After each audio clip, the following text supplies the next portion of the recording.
Let's move on to the post-war period and the heightening tensions in the United States over the civil rights movement. Now, in this instance, it's a photograph that was seen contemporaneously and embodies many of the issues around which contemporary feelings of the civil rights movement can be distilled down to. So if we take this image, which was taken in Jackson, Mississippi in 1965, and again, Underexposed describes it as an iconic image of the time. What we have is a protest in this instance, but a strong authoritarian figure, someone who is clearly Caucasian, removing from a young child's hand the American flag. Now, the American flag holds a certain resonance within the US that is not matched probably in any other nation. Thinking back about this in preparing for these lectures, I consider what my reaction would be seeing someone putting the flag of St. George, the English flag, up.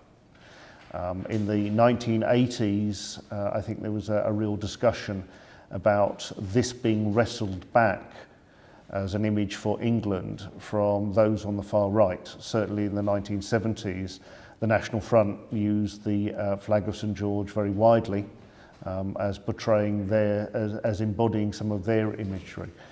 I think there's still a slight resonance in this country about putting the flag of St. George up as opposed to the Union flag.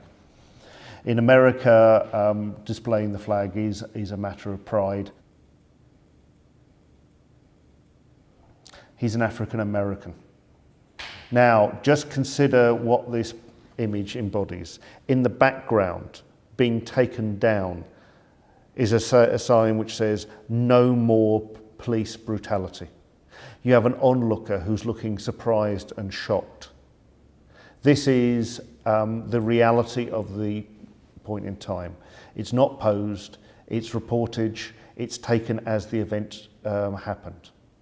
Now, in the context of using images like this to consider history, something that I mentioned in the last seminar, I'd like you to just think about again.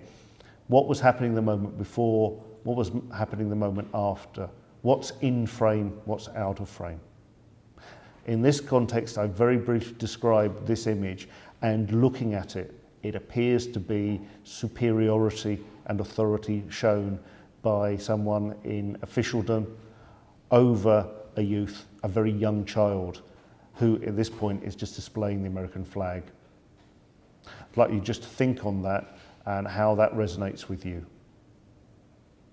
Now, just a little bit of a coda on this photograph. The young boy, Anthony Quinn, at the time, he and his mother were protesting at the governor's house over issues of police violence, of representation, of integration. And Mr. Quinn's mother was shouting at him, "Don't let him take the flag off you." The patrolman, Huey Kohler, this image lived with him for the rest of his life. And what was a moment which is described of frenzy and immediate frustration at being shouted at, he snatched the flag. It is said that he regretted it for the rest of his life.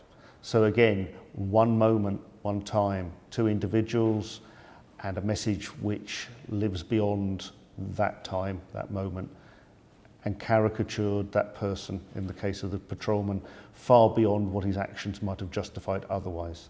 So again, thinking about what we have with images, how they actually can have greater meaning than the individual event itself, because they are there for posterity.